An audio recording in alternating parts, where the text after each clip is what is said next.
In this video, we are going to talk about 10 best stoner movies. So before starting, please like this video and subscribe to this channel for our future updates. Think of a stoner film. Is it a couple of potheads on a mission? Maybe some fuzzy pals looking for their car in a cloud of smoke? That leaves the THC-infused noirs and experimental films that benefit from marijuana goggles. In fact, it resurrects the old morality stories of late 1930s exploitation cinema.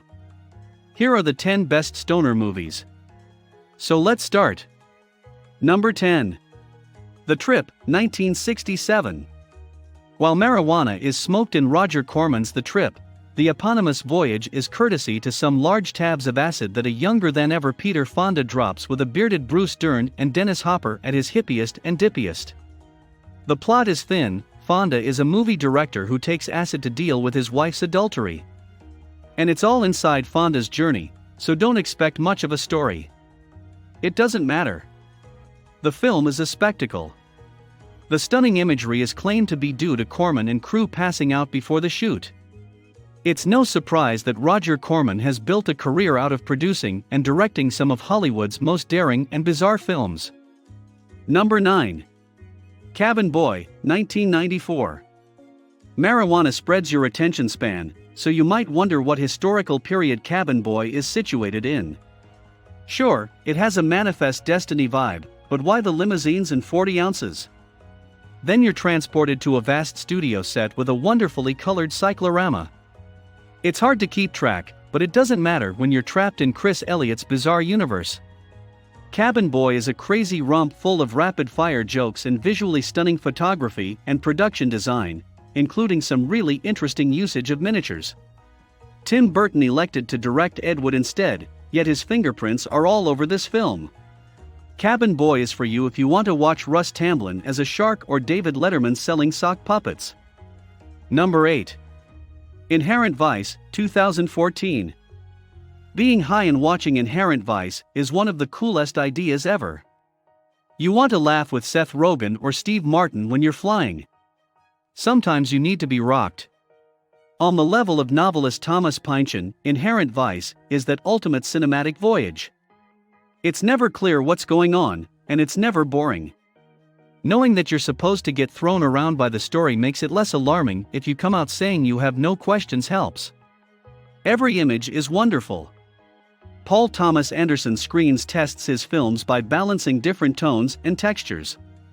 With the help of cinematographer Robert Elswit, he's mastered the art of choosing an image as luscious and deep as possible, or himself. Inherent Vice is a visual feast of 35mm film grain that portrays the rotten free love spirit of 1970 Los Angeles with admiration for its oddest corners and most colorful personalities. Number 7. Coincatsi, 1982. Imagine for a moment what Godfrey Reggio's experimental film Coincatsi, meaning life out of balance in Hopi, would look like if you watched it while stoned. These films are great for the stoned spectator looking for significance in everything. Reggio's meticulously crafted moving visuals have much of actual meaning. Similar to Alice in Wonderland, Coincatsi is a stoner film where your senses are overloaded by composer Philip Glass' throbbing audio. This is the year to discover a new stoner film. Vous ne serez pas de. Number 6. Friday, 1995. It was assumed that Ice Cube was a socially minded artist and actor before Friday. But this film demonstrated he could create and appear in comedies. Notable for its performances by Cube and Chris Tucker as two unemployed stoners who spend their days getting high and planning for a fight. Friday's humor is crude, but it doesn't rely on drug jokes to make us laugh. While the sequels aren't as wonderful, I still hope this saga returns to our screens eventually. Fisher, Kieran. Number 5. The Night Before, 2015. If you're looking for a stoner movie to watch during the holidays, the only option you should consider is Jonathan Levine's The Night Before. About three friends celebrating one final night of holiday shenanigans before submitting themselves to adulthood, the movie was overlooked during its initial run, but I'm going to blame that on our collective Joseph Gordon-Levitt exhaustion. It's definitely not because of the excellent relationship dynamic between the three leads, specifically Anthony Mackie at his comic best since Pain and Gain, and Seth Rogen doing what he does better than ever. Factor in a scene-stealing Michael Shannon as the trio's high school weed dealer, Mr. Green, who may or may not be filthy rich or bequeathed with mystical powers, and you've got a winter stoner movie that hangs its warm and fuzzy heart on its sleeve. Number 4. Altered States, 1980. There's no irrefutable proof that Academy Award-winning screenwriter Paddy Chayefsky ever dropped tons of acid and smoked his weight in grass over the course of his life. But even so, how the hell are we supposed to explain Altered States? The movie is about a scientist who is trying to discover the origins of mankind through psychedelic drugs and isolation tanks, and its trippiest moments are mostly thanks to the virtuosic eye of Ken Russell, but everything on screen can be accounted for in Chayefsky's original novel, so again, he had to be smoking some top-shelf bud to come up with something so inventive, so beyond the scope of comprehension, that I still have a hard time explaining what in the actual fuck happens at the end of the movie. Are we all nothing but light and potential energy, ever connected to the Big Bang? I don't know, but Patty, baby, pass the Dutchie so the rest of us can find out. Number 3. Smiley Face, 2007. Cannabis is not misogynistic, but movie producers are, so it's no wonder there are so few female stoner characters in film.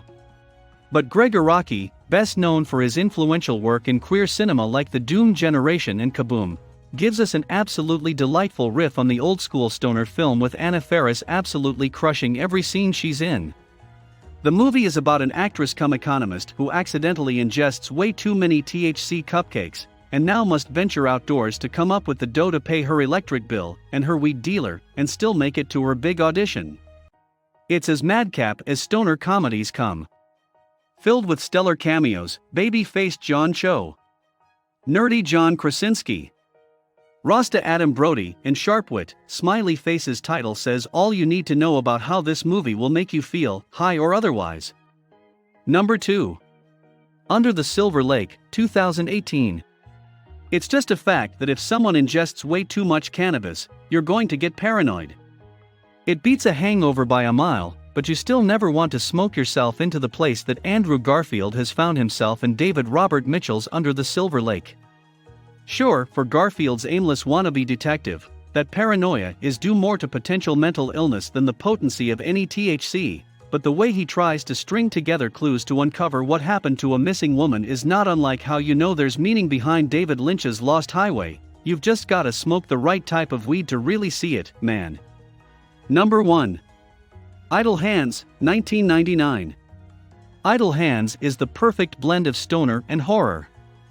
Yes, Evil Bong exists, but Charles Band is a completely different planet from Devon Sawa, Seth Green, and Jessica Alba. Idle Hands is a stoner send-up of your favorite Evil Dead 2 scenes, but it's more than just a rehash. A mean energy and crisp timing distinguish Rodman Flender's film from the other late 90s teen screaming. Anyone with asthma tried to put their stash in their inhalers after this movie? It's a modern cannabis masterpiece. What do you think of our video?